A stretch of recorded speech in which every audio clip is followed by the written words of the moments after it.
Hello everyone. कल की class में जब हमने छोड़ा था तो वो हमारा लास्ट था डायरेक्शन एंगल्स और डायरेक्शन रेशियोज। आई होप कि आपको वो चीज़ समझ आ गई होगी। और आज का जो हम शुरू करने जा रहे हैं वो है एडिशन ऑफ वेक्टर्स। वो है हमारा एडिशन ऑफ वेक्टर्स, यानी कि जब हम वेक्टर को दो वेक्टर या अगर हमारे पास ए और बी अगर कोई दो वेक्टर गिवन ए और बी कोई दो वेक्टर अगर हमारे पास गिवन है तो हम उनका एडिशन किस तरह से करेंगे। इसके लिए हमारे पास दो लॉ है। पहला जो लॉ है वो है ट्रायंगल लॉ ऑफ एडिशन, कि एक हमारे पास होता है कि ट्रायंगल लॉ। इसमें हम क्या करते हैं कि हमारे पास कोई भी ट्रायंगल दी हुई होती है, जैसे कि हमारे पास कोई ये ट्रायंगल है ABC, इसके जो ये डायरेक्शन है ये इस तरह से गिवन है।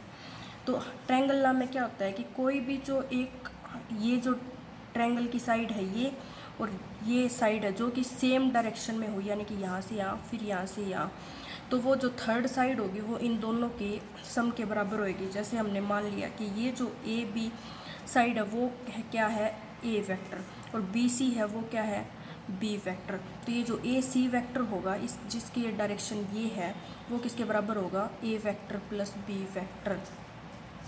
तो अगर हम इसकी डेफिनेशन के अकॉर्डिंग देखें कि ट्रायंगल लॉ की डेफिनेशन क्या होगी तो वो है कि if two vectors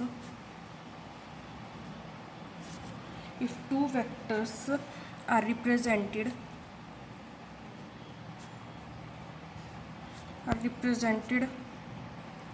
by the two sides of a triangle taken in order, then their sum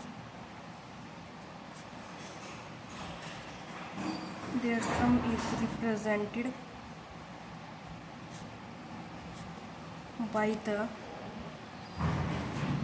third side of triangle taken in opposite order। तो यही हमने सीखा है कि ट्रायंगल लॉ की डेफिनेशन के अकॉर्डिंग कि अगर कोई भी दो वेक्टर हैं वो रिप्रेजेंट किए गए हैं दो साइड से, तो हमने ये दो वेक्टर ले लिए, एक वेक्टर ए है ये और दूसरा वेक्टर है बी वेक्टर ये, और इनका ऑर्डर भी क्या है, इनकी डायरेक्शन यानी कि क्या है सेम है।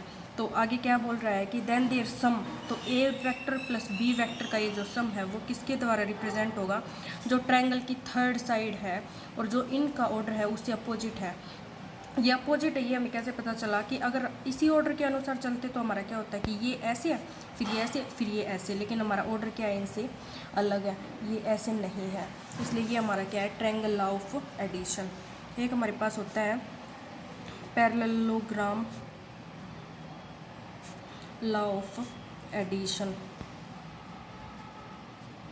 ये भी होता तो ट्रायंगल लॉ की तरह ही है। इसमें क्या होता है कि एक पैरेललोग्राम बनी होती है।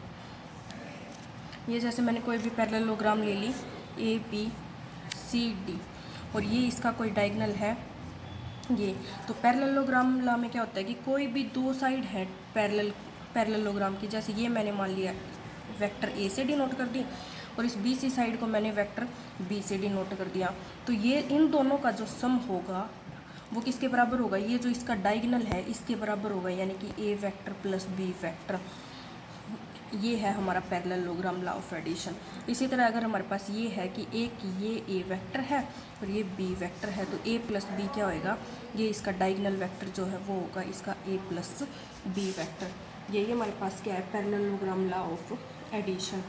फिर हम देखते हैं कि ये जो वेक्टर एडिशन किया है हमने उसकी प्रॉपर्टी क्या क्या है। प्रॉपर्टीज़ ऑफ वेक्टर एडिशन, ये जो वेक्टर एडिशन हमने किया है उसकी प्रॉपर्टीज़ क्या क्या है। सबसे पहले एक प्रॉपर्टी है कि ये जो वेक्टर एडिशन है ये हमारे पास कम्यूटेटिव होता है। अभी हम देखें कि कम्यूटेटिव का क्या मतलब है। कम्यूटेटिव का मतलब है कि अगर हम किन्हीं दो वेक्टर को जोड़ दें तो वो किसी भी ऑर्डर में जोड़ दें वो दोनों सेम रहेंगे। जैसे मैंने A वेक्टर ये ले लिया और B वेक्टर एक ले लिया, ये मैंने कोई दो वेक्टर ले लिए A वेक्टर और B वेक्टर। अगर मैं इनका सम इस तरह कर दूं कि A vector plus B vector वो किसके बराबर होगा B vector plus A vector. यानी कि ये चीज़ जो होगी तो ये क्या है, कम्यूटेटिव, कि दो जो वेक्टर हैं वो कम्यूटेटिव है। जैसे हम नंबर्स में नहीं करते कि एक नंबर मैंने ले लिया 2 और एक नंबर मैंने ले लिया 3, अगर मैं 2 + 3 करूँ तो भी कितना आएगा 5, अगर मैं 3 + 2 करूँ तो भी कितना आएगा 5। तो ये जो नंबरिंग है ये भी क्या है, कम्यूटेटिव है। इसी तरह हमारे पास वेक्टर है कि कोई वेक्टर ए बी ले लिया तो a + b करें चाहे b + a करें, वो दोनों वेक्टर क्या होंगे, इक्वल होंगे। इनके एडिशन से जो वेक्टर आएगा ना वो हमारे पास दोनों वेक्टर क्या होंगे, इक्वल होंगे। फिर क्या है, vector addition is associative. Associative vector जो का जो एडिशन है वो हमारे पास क्या होएगा, एसोसिएटिव होएगा। इसका क्या मतलब है कि कोई ए बी सी हमने कोई 3 वेक्टर ले लिए, इसमें क्या है कि a vector plus b vector plus c vector किसके बराबर होएगा, a vector plus b vector plus c vector. इसका क्या मतलब है कि पहले मैं बी और सी को ऐड करूं और फिर उसमें ए वेक्टर को ऐड करूं, वो जो वेक्टर आएगा वो किसके बराबर होगा, चाहे मैं पहले ए और बी को ऐड करूं उसमें फिर सी को ऐड करूं, तो ये दोनों चीज़ क्या होंगी, इक्वल होंगे।